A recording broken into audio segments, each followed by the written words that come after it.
Ang kwentong mapapakinggan ninyo sa araw na ito ay hango sa tunay na buhay. Karanasan ito ni Abel, taong 1974, Talakag, Bukidnon. Kilala ang lugar na ito dahil sa napakayaman nitong lupain at malamig na klima. Napakainam para taniman ng iba't ibang uri ng mga prutas. At ito ang kabuhayan ng pamilya nitong si Abel. Sa maliit na lupa ng kanyang lolo Bandoy ay 3 uri ng prutas ang kanilang tinatanim: pinya, mangga at saging. Sa kabuhayang ito na rin siya napapag-aral ng kanyang lolo na si Bandoy mula nang maulila siya sa mga magulang. Tinambangan ang mga ito isang gabi galing sa pagbabagsak ng kanilang mga naaning mga prutas sa merkado. Samantala, lingid sa kaalaman ng lahat, maalam sa lihim na karunungan ang lolo ni Abel na si Bandoy. May iilang tangang itong malalakas at makapangyarihang mutya. Isa sa mga dahilan kung bakit kahit ilang beses nang pinagtangkaan ang buhay niya ay nananatiling buhay pa rin ang matanda. Lolo Bandoy, may sayawan daw po sa kabilang baryo. Tsaka linggo naman po bukas. Baka po pwede akong sumama kay Utek. Nagyayaya po eh. Nasaan ba yang si Utek? Nandito po ako, Lolo Bandoy. Payagan niyo na po si Abel. Wala po kasing babae ang lumalapit sa akin kapag hindi ko po siya kasama eh. Nako, puro ka talaga kalokohan, Utek. Kayong dalawa lalong-lalo ka na, Abel. Huwag ninyong paglalaruan ng mga babae. Kung ayaw ninyong singiling kayo ng Diyos balang araw, kapag babae rin ang naging anak ninyo. Lo, hindi naman po ako ganyan. Ito lang naman po si Utik eh. Ano ka ba naman, Abel? Binibiro ko lang si Lolo Bandoy eh. Makikisayawan lang po talaga kami. Tapos uuwi na rin po kami, Lo. O siya, sige. Pero Abel, isuot mo itong kwintas bilang proteksyon sa sarili mo. Dalhin mo rin yung punyal na laging dala ko kapag umalis. Maigi nang may pandepensa kayo kung sakaling harangin kayo sa may daan. Opo, Lolo Bandoy.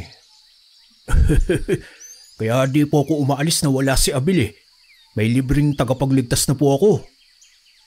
Loko ka talaga, Utek. Lo, magbibihis lang po ako at aalis na kami. Pangako po, uuwi po ako agad at di ako iinom kapag may nagyaya. Malaki ang tiwala ni Lolo Bandoy kay Abel. Kumpiyansa kasi siya sa kung papaano niya ito pinalaki. Hindi niya rin kasi ito pinaghihigpitan sa maraming bagay. Gusto niyang makita ni Abel ang galaw ng buhay lalo na at lalaki ito. Magiging haligi ng tahanan balang araw. Ayaw niyang walang matututunan ito sa praktikal na pamumuhay. Nang makapagbihis na si Abel at siniguro niyang dalhin ang ibinili ng kanyang lolo na dadalhin niyang punyal. Liblib kasi at walang ilaw sa daraanan nila at minsan ay may mga lasing na bigla na lang manghaharang kapag ganoon ang daan, kaya't mapanganib din kapag walang kasama. Manggagamot ba yung si Lolo Bandoy ha, Abel? Ang dami kasing parang bato at pinato yung kahoy na palamuti sa katawan na hindi ko naman alam kung mahikero ba siya o ano. Tapos binigyan ka pa niya ng itim na tinahing tela na may lamang kung ano sa loob. Hindi, Utek. Pero kapag nagkakasakit ako noong bata ko, nakikita ko siyang dinadasalan ako at may nagliliwanag na bato siyang ipinapahid sa akin at binababad sa baso ng tubig na iniinom ko naman. Tapos kinabukasan magaling na ako. Nagliliwanag na bato? Mayroon bang ganoon? Bombilya at lampara lang ang alam kong nagliliwanag eh. Ang galing naman ng panghilod ng lolo mo. Napailing na lang itong si Abel sa kalokohan ng kaibigan. Namulot sila ng mga tuyong dahon ng nyog at talahib at para sindihan ito. Ito kasi ang magsisilbi nilang ilaw patungo sa may sayawan sa kabilang baryo. At sa halos 1 oras na paglalakad ay narating din nila ang lugar. Malakas ang tugtog na sinasabayan pa ng sigawan ng mga tao.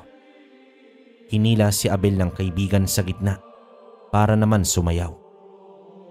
Tumawa lang din ang binata at sinabayan ang kalokohan ng kaibigan niya.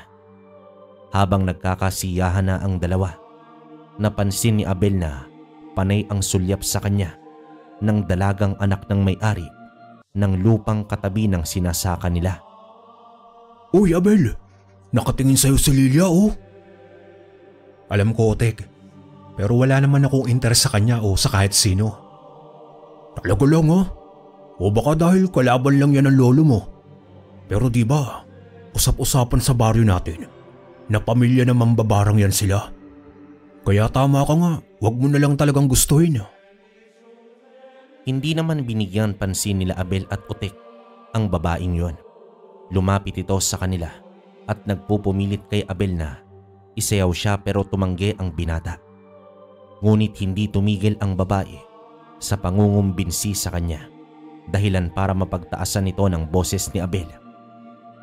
Dahil naman sa nangyari ay nawalan na ng gana at napahiya na rin si Abel dahil sa naging asal niya na di sana nangyari kung tinantanan siya ng babae. Nainis at napahiya rin ang babae sa ginawa ni Abel sa kanya. Oh kaibigan, sandali lang. Uy Abel, hintayin mo naman ako. Pinagbigyan mo na lang sana yun. Baka magsumbong yun sa tatay niya at gumawa ng kwento, lagot tayo. Hindi kasi siya dapat namimilit ng lalaki. Kababaeng tao pero walang paggalang sa sarili. Kaya paano ko ibibigay sa kanya yon, Otek? Sa bagay, may punto ka rin naman. Nang malapit na ang dalawa sa kanilang mga bahay, ay naghiwalay na rin ang mga ito ng daan. Nagtaka pa ang lolo ni Abel kung bakit napaaga ito ng uwi. Nagdahilan na lamang si Abel na biglang sumama ang kanyang pakiramdam, kaya inaya niya na ang kaibigan na umuwi na. Hindi naman na nagtanong pa ang lolo ni Abel na si Bandoy at hinayaan na lamang ang apo na makapagpahinga. Pagsapit ng umaga, habang nag-aayos ng mga kanilang sarili sila Abel at lolo para magsimba, biglang may narinig silang sumigaw sa labas ng bahay nila. Abel! Oy Bandoy, ilabas mo nga yung apo mo. Teka, boses ni Emil yun ah. Oo nga Polo, pero bakit niya po kaya ako hinahanap? Ano kayang sadya niya at bakit siya sumisigaw? Agad naman na lumabas ng kwarto at pumanaog ng hagdan sina Abel at ang lolo niya. Doon nila nakita ang namumulang muka sa galit ni Mang Emil. Ama ito ng dalagang tinanggihan ni Abel ng kinagabihan sa may sayawan. Galit na galit ito dahil binastos di umano ni Abel ang anak niyang dalaga sa sayawang iyon. Anong ginawa mo sa anak ko ha Abel? Umiiyak ang anak ko kagabi dahil binastos niya raw ng kaibigan mo. Ano bang pinagsasasabi mo Emil? Lo, hindi po namin alam ang sinasabi ni Mang Emil. Wala naman kaming ginawang masama kagabi ni Otek. Sigurado ka ba sa mga sinasabi mo Emil? May katibayan ka ba sa mga ibinibintang mo sa aking apong si Abel? Kilala ko ang aking apo. Tinuruan ko siya kung paano galangin ng ibang tao, lalo na ang mga babae. At alam kong alam mo rin kung anong klaseng babae ang iyong anak. Oy Bandoy, sinasabi mo bang sinungaling at kaladkaring babae ang anak ko? Hindi ko kailangang sabihin iyan Emil. Kung maging ang buong baryo ay kilala kung anong klaseng pamilya kayo. Pagsisisihan mo Bandoy at ng apo mo na binangga mo ang pamilya ko. May galit ang bawat hakbang ni Emil paalis sa bakuran nila Abel. Alam ng lolo ni Abel na hindi nagbibiro ang lalaki sa sinabi nito, dahil bawat salita nito ay may banta ng panganib para sa kahit na sino. Maitim ang dila nitong si Emil.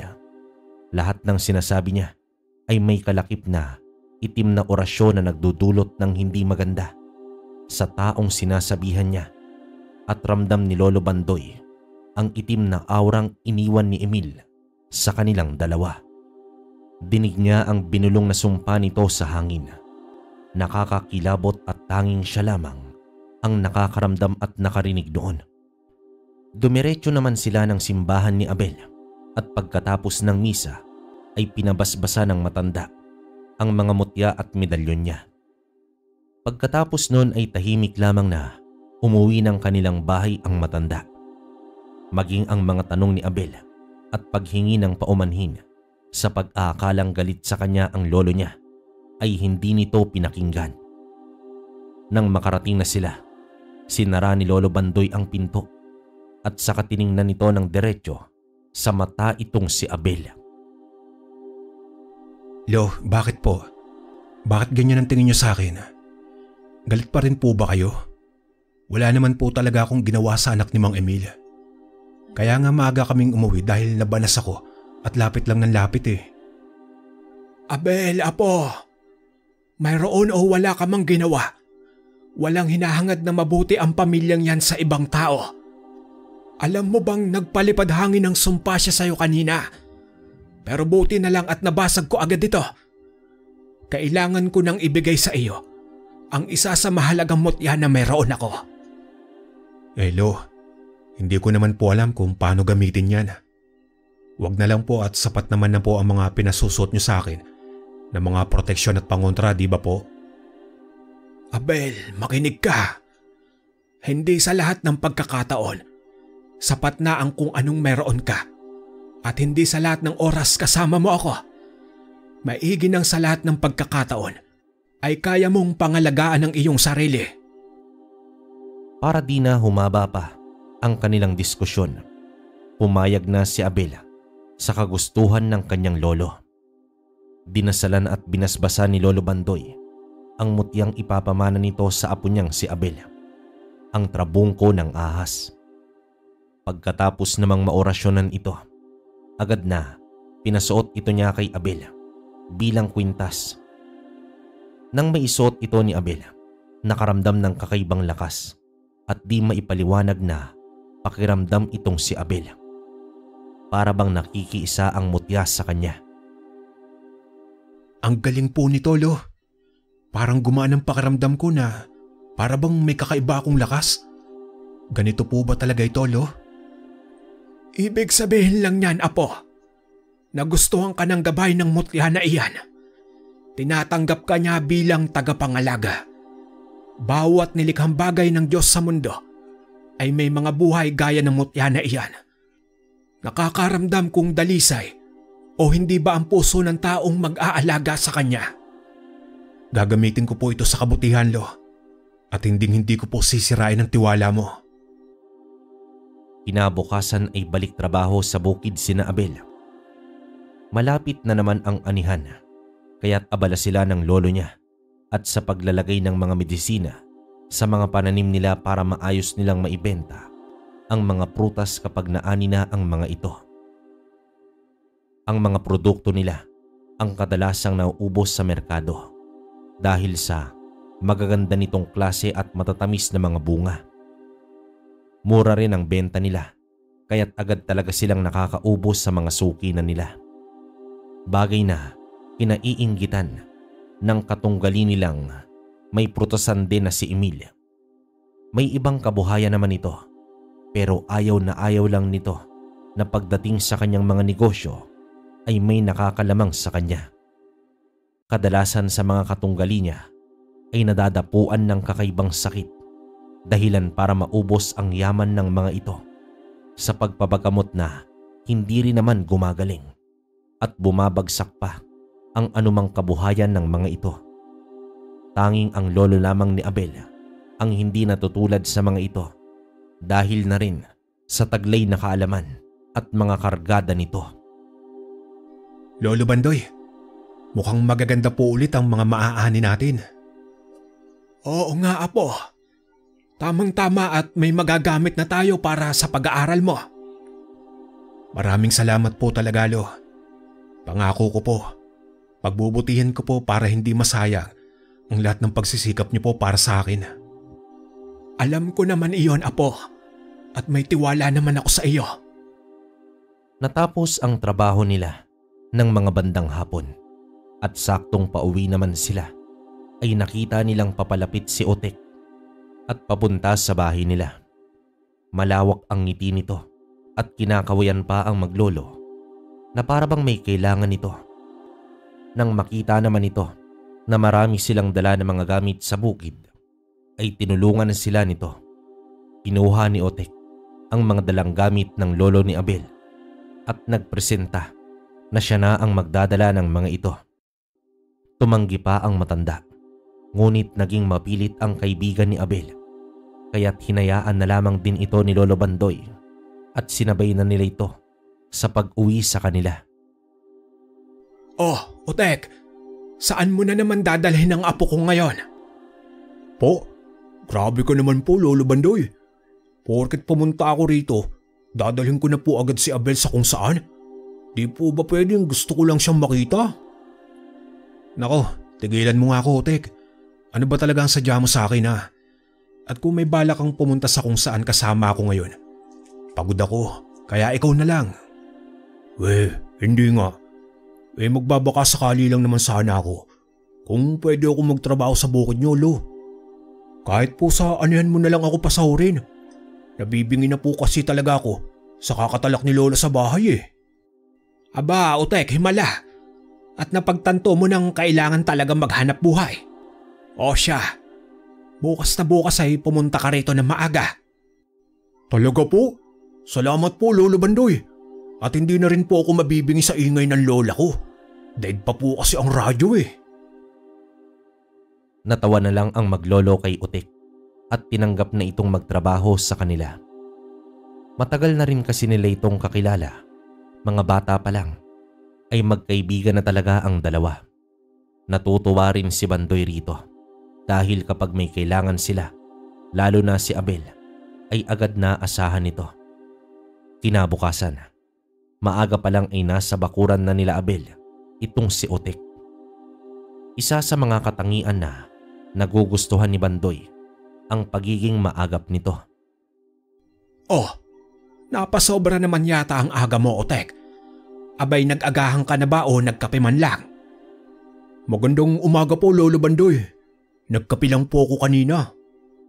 O siya, sige, Otek. Sumabay ka na sa amin mag-agahan ni Lolo.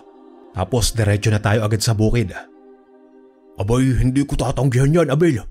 Lalo na at matali ko pang kaibigan na nag-alok sa akin. Sus, ako pa talaga ang binola mo. Bilisan mo na dyan at umalis na tayo. Bago pa lang sumilay ang liwanag, ay nasa taniman na sila. Nang araw na yon sa may sagingan, ang naging destinasyon nila. Mayayabong na kasi ang mga damo roon, kaya'y pagtutulungan nilang tagpasin at tabasin ang mga ito. Habang abala ang lolo ni Abel sa ginagawa niya, pasimple namang nilapitan ni Otek ang kaibigan na si Abel. Inaya nito na pumasyal sa kabilang baryo. Hoy, Abel, gusto mo bang sumama sa akin? Saan na naman yan, Otek? Noong huling sumama ako sa'yo, napagbintangan ako ng bastos ng babae. Kaya ayoko na. Hindi, Abel, ano ka ba? Makikipiesta lang tayo sa bahay ng pinsan ko sa kabilang baryo. Sige na, samahan mo na ako. Minsan lang makasampa ng handaan eh. Hoy, ano nga pala yung nasa leg mo? Parang ngayon ko lang nakita yan ah. Ito ba? Mutya, bigay ito sa akin ni Lolo Bandoy. Talaga? Alam mo, sabi nila swerte raw sa sugal kapag may mutya ka. Subukan kaya natin, Abel. Batok, gusto mo? Biro lang. Pero samahan mo ako ha. Dahil naman sa sobrang kakulitan ni Otek, ay napapayag din itong si Abel. Gayon din ang Lolo Bandoy niya nang sabihin nilang sa bahay lang sila ng pinsan ni Otek pupunta. Nang sumunod na araw ay gumayak na ang dalawa papunta naman sa kabilang baryo, sa bahay ng pinsan nitong si Otek. Hindi talaga sanay si Abel sa mga ganoong handaan dahil hindi naman sila nakikisali ng Lolo Bandoy niya kapag may ganoon sa kanilang baryo. Dahil gaya niya ay mailap din sa tao ang lolo niya. Kapitan ng baryo na yon ang tatay ng pinsan ni Otek, kaya may ibang malalaking tao rin itong mga bisita. At doon, di inaasahan ni Abel na isa sa mga panauhin ay itong si Mang Emil, at ang mga pamilya nito. Nagkatinginan lamang sila nang magkasalubungan ang mga mata nila. Oy Abel, ang sama ng tingin sa'yo ni Mang Emilio. Pero yaan mo, tsaka na lang tayo sasampa sa lamesa kapag tapos na sila. Masama rin naman ang tingin niya sa'yo, Otek. Teka, wala bang mga kasiyahan dito para paglibangan? Ayokong tumambay rito at hindi rin ako komportable na nakikita ko ang matandang yan. Ang bigat lagi ng pakiramdam ko sa taong yan. Hoy Abel, alam mo ba, yung anak niyang babae yung nagsumbong na ng bastos ka raw. Pinagsabihan ko yan ng nakaraang araw nang makita kong may kasamang lalaki. Sabi ko na baka kaya kanya sinumbong dahil napahiya siya dahil hindi mo pinatulan. Loko ka talaga, dapat hindi mo nalang pinansin Yaan mo na, totoo naman Hoy, may nagsasabong ng manok Kumusta tayo? May mutya ka naman Subukan natin kung totoong swerte yan, Abel. Sira ka talaga, Otek. Gagamitin mo pa sa kalokohan to Umayag ka na. Para ka namang hindi kaibigan Pera ko naman ang gagamitin. Pero ikaw ang pipili kung saan tayo pupusta. Huwag kang magalala. Kapag binuenas tayo, hahatian naman kita Sabi mo yan Oo nga, kaya pumayag ka na. Pumayag naman sa alok ni Otek itong si Abel. Hindi naman din talaga niya sigurado kung may dalang swerte nga ba talaga ang mutya niya, pero sinubukan pa rin niya. Sa una at pangalawang pusta ay nanalo sila, kaya tinuloy-tuloy na nila. Marami ang dumayo sa piyestang yon at bilang bahagi ng kasiyahan ay may galing din sa ibang lugar na dumayo para naman makisabong. At isa nga rito, itong si Mang Emil. Kilala ang mga panabong niya na laging nananalo, kaya't lahat ng taong naroon ay sa kanya pumusta, pati na rin sana itong si Otek. Ngunit pinigilan siya ni Abel at sinabing sa kabila pumusta. Nagmaktol pa itong si Otek dahil maging siya ay alam kung gaano kagagaling ang mga alaga na manok ni Mang Emil. Subalit ng pagkakataong yon, gustong subukan ni Abel ang dalang swerte ng mutya niya. Sa sobrang ingay ng mga tao, sa pag-aakalang mananalo na ang manok ni Mang Emil dahil nadedehado na ang kalaban, ay biglang natumba at tumirik na lang ang mga mata ng manok nito. Tanging hiyaw ng pagkatuwa lang ni Otek ang umalingaw-ngaw ng mga oras na yon. Nagulat naman ang lahat dahil yon ang unang beses na natalo itong si Mang Emil. Isang matalim na naman na titig ang ipinukol ng matanda sa kanilang dalawa. Grabe, Abel. Ngayon lang ako nakahawak ng ganitong kalaking pera. Akalain mo yun, ang laki ng panalo natin. Sabi ko naman sa'yo may dalang swerte yung mutya mo. Nako, tsamba lang yun, Otek. Sadyang araw lang siguro natin ngayon. Sira ka ba? Anong tsamba lang yun? Abel, tiba-tiba tayo. Sinasabi ko na nga ba yayaman talaga ako kapag ikaw ang kasama ko. Ewan ko sa'yo, Otek. Pero gutom na ako. Baka naman pwede na muna tayong kumain. Ang parte ko huwag mong kakalimutan. Oo, alam ko. Ikaw pa ba ang gugulangan ko? Pumasok na ang dalawa sa loob ng bahay ng pinsan ni Otek. Pansin ni Abel na panay ang tingin ng matandang si Emil sa kanya at ang anak na babae nito. Nababanas naman itong si Abel dahil hindi siya komportable na tinititigan ng ganoon. Hinintay nila Abel na wala na munang gaanong tao sa may lamesa para hindi siksikan kapag kukuhan sila ng pagkain nila. At kahit na hindi na pinapansin ni Abel, ramdam pa rin niya ang tingin ng mag-ama sa kanya. Otek, umuwi na tayo pagkatapos natin kumain. Ang bilis naman. Masyado pang maaga, Abel. May sayawan pa mamaya. Baka may makilala pa tayo roong magaganda. Kung ayaw mong umuwi, ikaw na lang maiwan dito. Basta ako uuwi na pagkatapos. Ito naman ang bilis magtampo. Sige na, kukuha lang muna ako ng maiinom natin. Diyan ka lang ha. Iniwan saglit ni Otek ang pagkain sa tabi ng kaibigan at kumuha ng maiinom nilang dalawa. Nakasunod lamang din ang tingin ni Abel sa kaibigan habang kumakain. Nakasabay ni Otek ang matandang si Emil sa pagkuha ng mga inuming nasa bote. Nang makakuha na si Otek, nakita ni Abel na inilapag saglit ni Otek ang dalawang bote at dumampot ng kakanin sa lamesa. Napansin naman ni Abel na tumingin at ngumisi si Mang Emil sa kanya sabay ng marahang pagtapik ng 3 beses sa lamesa kung saan nakalagay ang mga inumin nilang magkaibigan. Nang makakuha na si Otek ay bumalik na ito sa upuan nila. Nilapag muna ni Abel ang bote niya sa may sahig dahil wala namang lamesa sa pwesto nila dahil nakaupo lamang sila sa upuang may sandalan. Mabilis na nilagok ni Otek ang bote ng inumin pagkaupo niya. Malinaw ang bote at napansin ni Abel na may maitim na usok sa loob nito habang iniinom ng kaibigan niya. Nakatingin lang si Abel dito hanggang sa maubos ni Otek ang laman ng bote. Oh, bakit ganyan ka makatingin, Abel? Wala. Yung iniinom mo kasi may nakita ko. Parang may nakalutang. Ano? Sira ka ba? Bakit ngayon mo lang sinabi kung kailan naubos ko na? Ang bilis mo kasing tinungga eh. Pambihira naman to oh. Nang dadamputin na ni Abel ang bote niya, bigla naman itong bumula at umapaw habang hawak niya. Bigla na lang din itong nahati sa gitna. Nagulat silang pareho ni Otek sa pangyayaring yon. Pagkatapos nun ay umuwi naman sila kaagad. Habang nasa daan ay hindi mawala ang pagtataka ni Otek sa nangyari.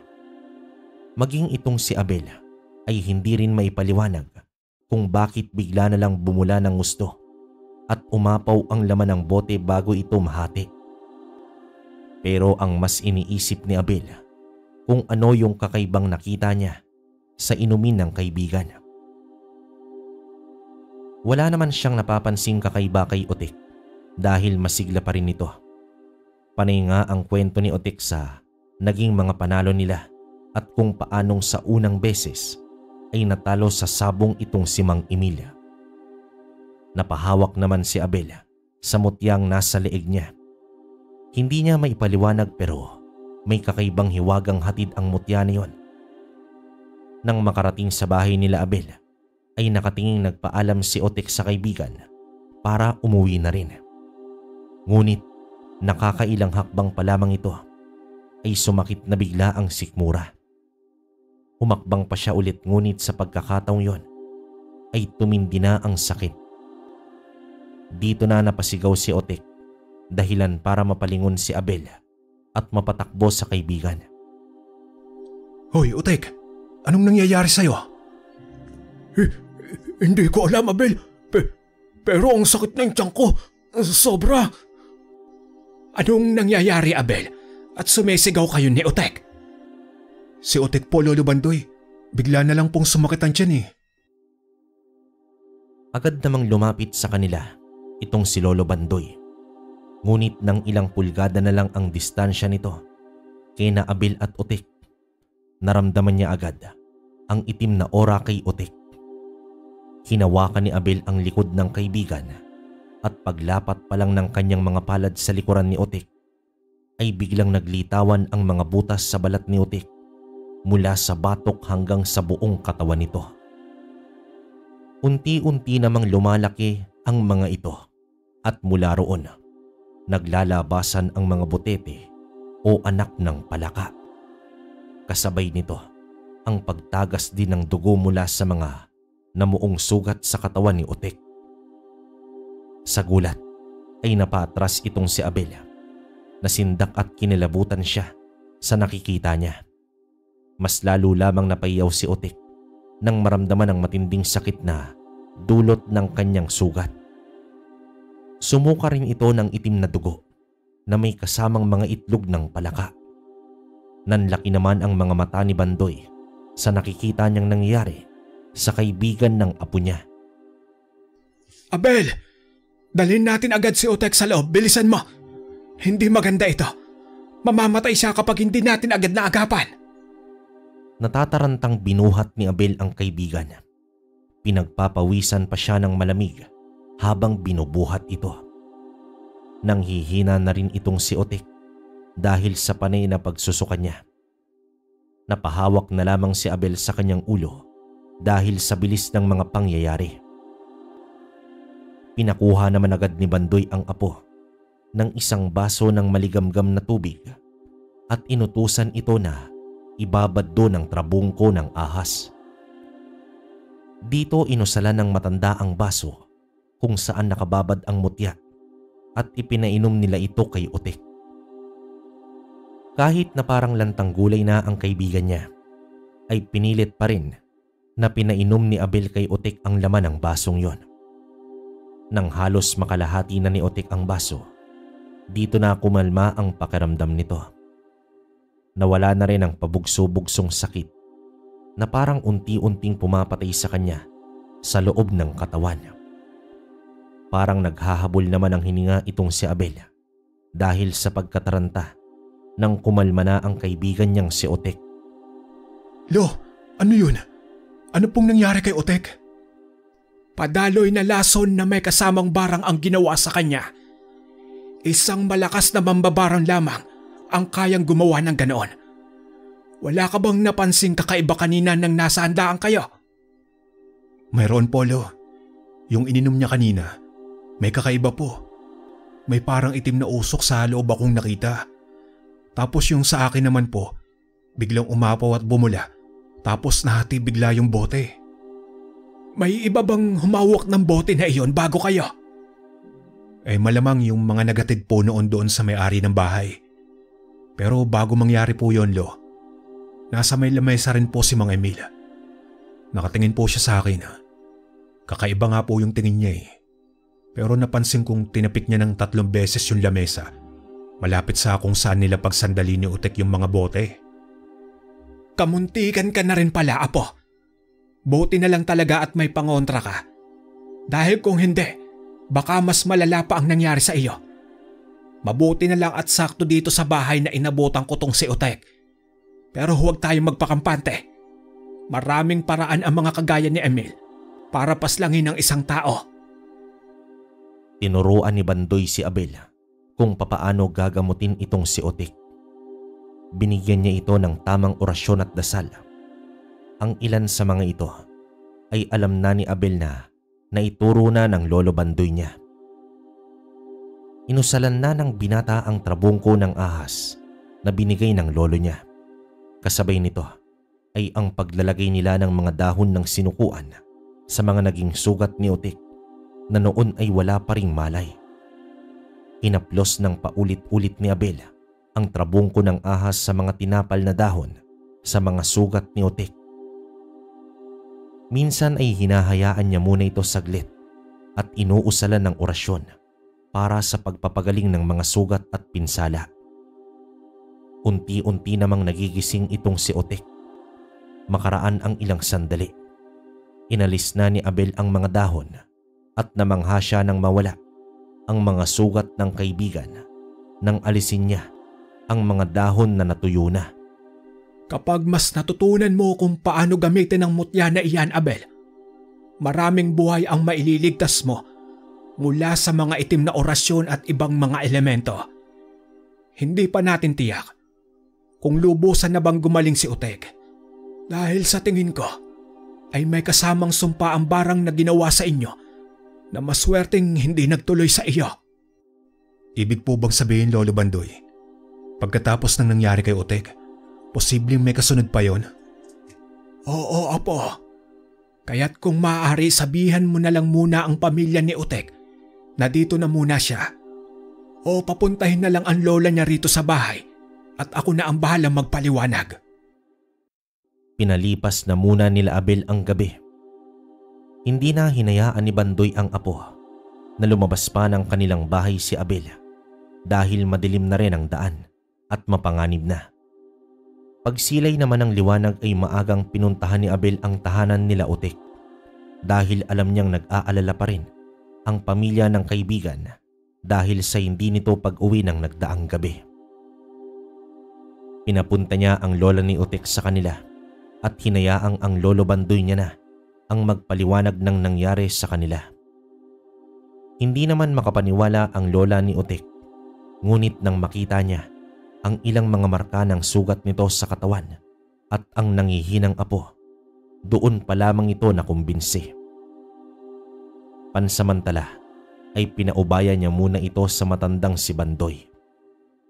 Sa kabilang banda, umaasa pa rin si Abel na hindi na masusundan ang nangyari sa kaibigan niya. Lo, hindi pa rin po nagkakamali si Utek. Akala ko kagabi magigising na po siya, pero hindi pa pala. Ano pong susunod na gagawin natin? Dalawang bagay ang maaari nating gawin, Apo. Una, magsasagawa tayo ng ritual na sumbalik. Ibabalik natin kay Emil. Kung siya man ang may gawa ng kung anumang nilapat niya kay Utek. Alam kong malakas siya. At kung sakali man, ito ang unang beses na magkakasubukan kami. Ano naman po yung pangalawa? Ang pangalawa, Apo, ay puntahan mo siya sa kanila habang binabali ko ang barang kay Utek. Dahil tiyak na hindi lang siya ang may gawa nito. Alam kong ang buong pamilya niya ay mga mambabarang din. Hindi niyo po ba kayang baliin at basagin ang sumpa ng barang? Hindi na ako kasing lakas ng gaya dati, Abel. Kaya nga ipinamana ko na sa iyo ang trabong ko ng ahas. Ramdam ko na sa sarili na hindi ko na kayang makipagtapatan ng espiritual na lakas kagaya ng dati. Tinuro ko na sa iyo ang mga bagay na dapat mong malaman. Tapos na ang panahon ko dahil sa iyo naman ngayon. Nang gabi ring yun, habang wala pang ulirat itong si Utek, sinimulan na nila Abel at ng kanyang lolo ang ritual. Kahit na wala pang malay itong si Utek, ay sinamuna ng matandang si Bandoy ang kung sino mang naglapat ng barang sa binata. Umihip ang malakas na hangin at biglang bumukas ang mga bintana. Hindi naman tumigil sa pag-usal ng orasyon ng dalawa.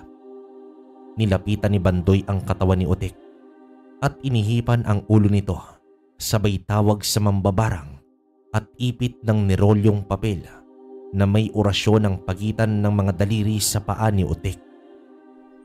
Sa ayaw at sa gusto mo, papasok ka sa katawan ng binatang ito at hindi ka namin palalabasin hanggat hindi mo inaalis ng tuluyan ang ginawa mo sa kanya. Napaiyak naman sa sobrang sakit itong si Utek. Nagulat naman si Abel dahil sa wakas ay gising na ang kaibigan. Ngunit pinaatras siya ng bahagya ng kanyang lolo at sinabihang hindi si Utek yun. Dinagdagan pa ni Bandoy ang papel na may orasyon ang pagitan ng mga daliri nito sa paa, kaya't mas lalo itong napahiyaw. Dito na nakaramdam ng pag-aalala itong si Abel nang makitang nahihirapan ang kaibigan niya. Ngunit napawi ang pag-aalala niya nang biglang bumangon ito at galit na tumingin sa kanila. Ngunit iba na kung papaano ito magsalita. Akala mo talaga, Bandoy, ay matatapatan mo ko. Mahina ka at pulpul yung apo mo. Ngayon, makikita niyo kung paano ko wawakasan ng paunti-unti ang buhay ng binatang ito. Sino ka ba? Alisin mo na lang ang ginawa mo kay Utek. Dahil kung hindi, sisiguraduhin kong mapapaslang kita. Nagpapatawa ka, bata. Baka nakakalimutan mo na hawak ko ang buhay ng kaibigan mo. Wala pang nakakaligtas sa sumpang ginawa ko. At pagkatapos nitong kaibigan mo na may hangin sa utak, isusunod ko kayo ng lolo mo. Alam kong ikaw iyan, Emil. Itigil mo na ang ginagawa mo. O mapipilitan kami ng aking apo na ibalik sa buong pamilya mo ng doble ang nilapat mo sa kaibigan ng aking apo. Tinatakot mo ba ako, Bandoy?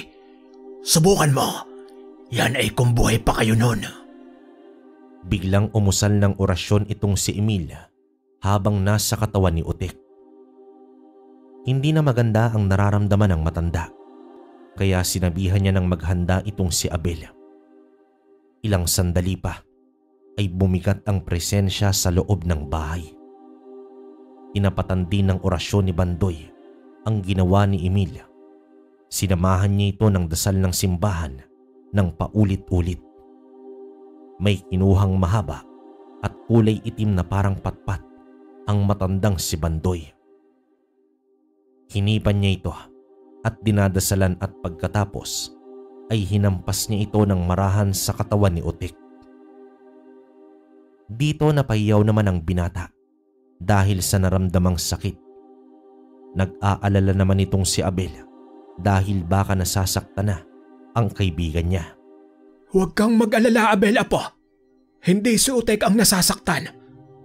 Umalis ka na. Puntahan mo na siya. Dalhin mo ang punyal para may protection ka kung sakali. Pero paano po kayo rito, Lo? Huwag mo akong isipin, apo. Mapipinsala niya ako, pero hindi niya ako mapapaslang. Nakipagtagisan ng orasyon si Bandoy kay Emil. Agad namang kinuha ni Abel ang punyal na laging pinapadala ng lolo Bantoy niya sa kanya at pumanaog na ng bahay para puntahan si Emil sa kanila. Patuloy pa rin sa pag-uusal ng orasyon si Emil at sinasalag naman ito ng mga pananggalang na orasyon ni Bandoy. Sadyang malalakas ang mga orasyong binitawan ni Emil. Sa lakas nito ay minsanang napapahinto si Bandoy hanggang sa napasukan na ito ng dugo. Habang nasa katawan ni Utik itong si Emil, mapanuyan itong tiningnan si Bandoy at tumawa ng nakakapang insulto. Kahit sabihin mo pa, tandaan na malalakas ang orasyong alam mo, dapat batid mo rin na kapag mahina na ang espiritual at pangangatawan mo, hindi ka kayang iligtas ng mga nalalaman mo. Matanda ka na, pero para ka pa rin mangmang. Napilit nilalabanan ng alam mong masigit pa sa'yo. Matatalo man ako, Emil. Pero alam kong alam mo rin sa sarili mo na kahit anong gawin mo, hindi mo rin ako kayang patayin.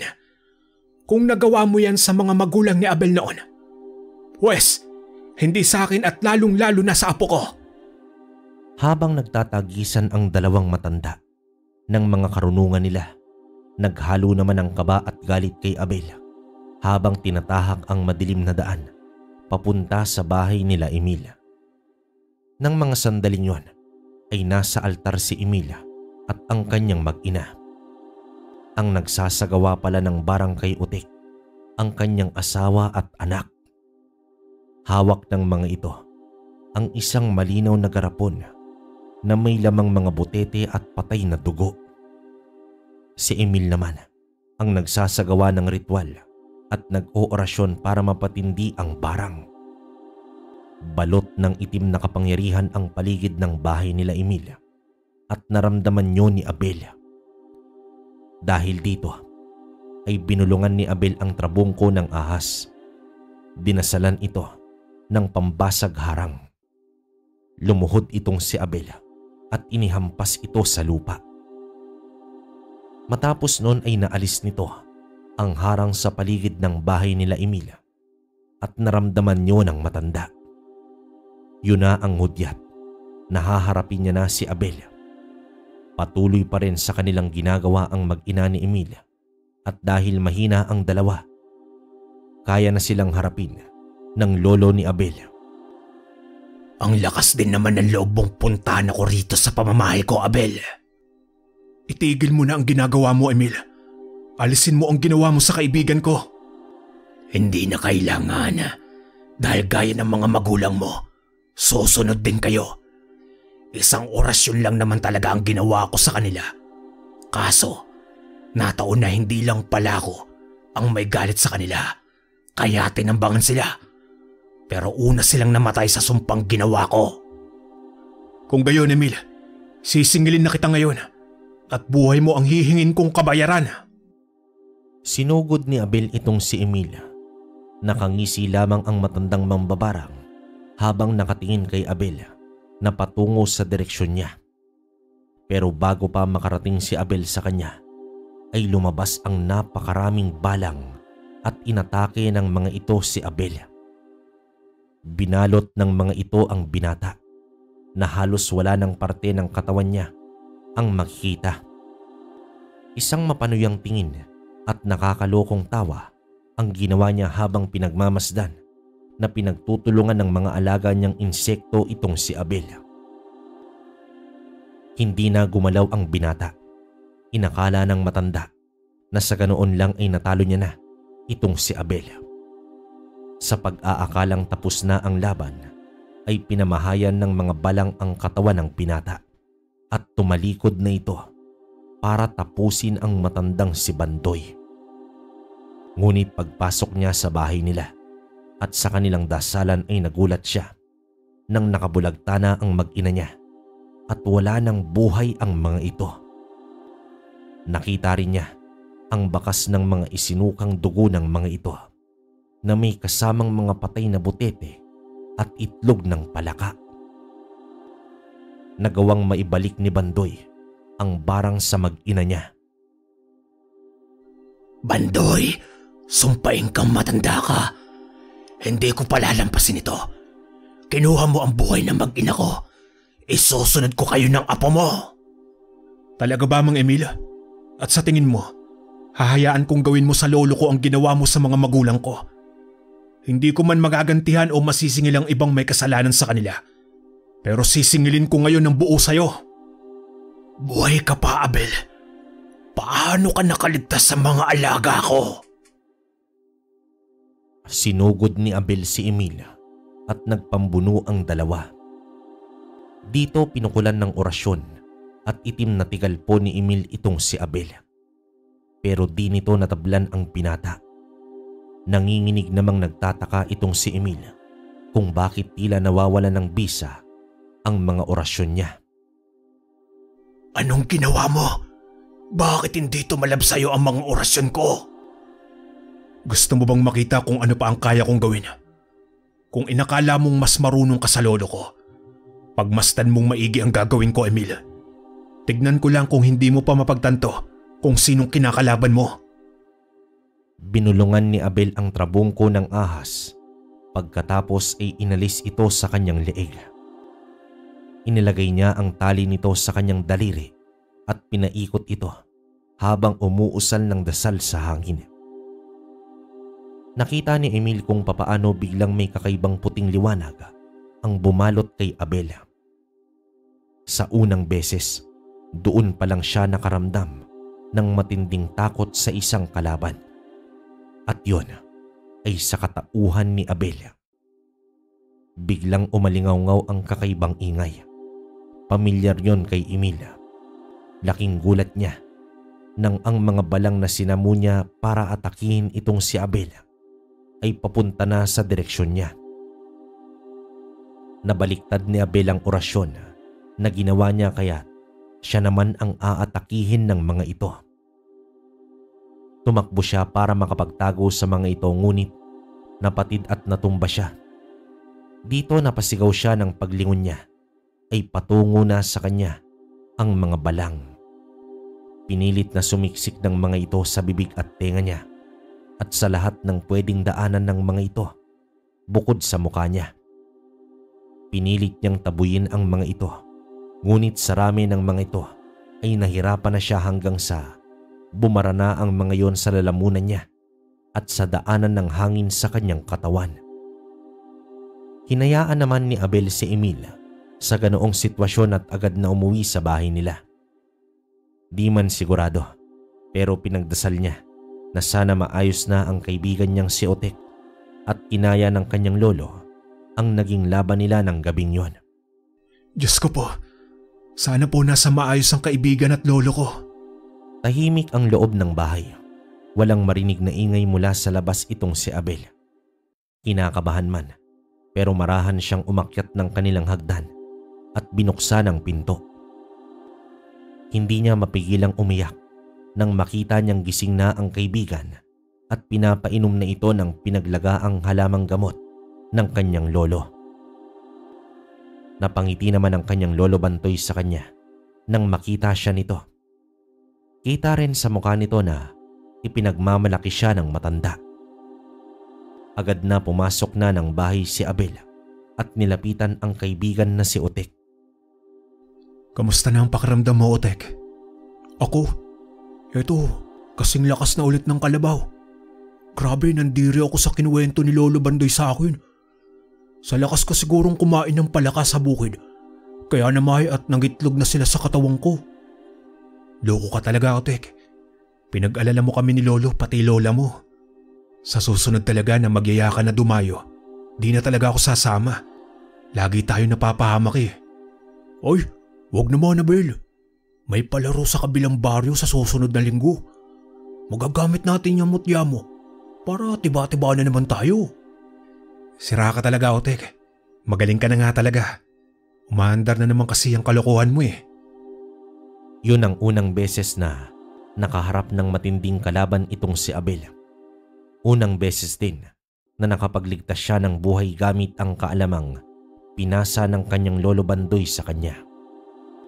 Nang dahil din sa nangyari, nalaman ng kanilang mga kabaryo ang lihim ng pamilya ni Emil na nawakasan ni Abel ang binatang magsasaka na may tangan ng trabungko ng ahas. Okay, so tapos na mga kabaryo, no? Bale, wala akong masabi sa storya natin. Hindi naman to yung unang beses natin na maglahad ng ganitong storya, lalo na dun sa gamit ni Abel at ng Lolo Bandoy niya. Yung trabungko ng ahas o mutya ng ahas. Pero grabe, sobrang lakas nung aral din ni Emil, no? Lalo na yung ginawang palipad barang saka yung tinapik ng 3 beses yung lamesa. No, grabe. Nagtaka lang ako, sana una pa lang pinunanan ni Abel yung pag-inom ni Otek ng nung inumin sa kanila nung pinuntahan nila. Yun nga lang siguro, parang nagulo siya kasi hindi niya masyadong alam yung ganung aral, no? Parang hindi sa kanya pamilyar. Saka grabe ang tindi. Isipin mo, yung asawa at anak mo may kakayahan din sa kaliwa. Diba, grabe yung pamilya nito ni Emil. Wala akong masabi. Saka yun nga, sana hindi lang to yung huling istorya kasi feeling ko maraming karanasan to, lalo na yung Lolo Bandoy niya. Feeling ko lang, feeling ko. Pero wala tayong magagawa. Medyo nakakabitin yung storya natin. Saka hanggang dun lang talaga. Pero kayo, kung may opinion kayo sa kwento natin, comment nyo sa baba para mabasa ko. Tapos yung shoutout natin, next upload na lang. Comment nyo rin yung name nyo, kung tagasan kayo para alam ko kung gaano kalayo yung naabot ng channel natin. Tapos meron din tayong live, no, nasa TikTok shop, Kwentong Baryo 888 shop. Yan, puntahan nyo lang. Nagla-live tayo ron, pero dun din tayo nagpapalimos ng gamit. May kita nyo, basta punta lang kayo, pinaka lowest in the market tayo. So hanggang dito na lang muna mga kabaryo. Hanggang sa susunod na kwento. Maraming salamat.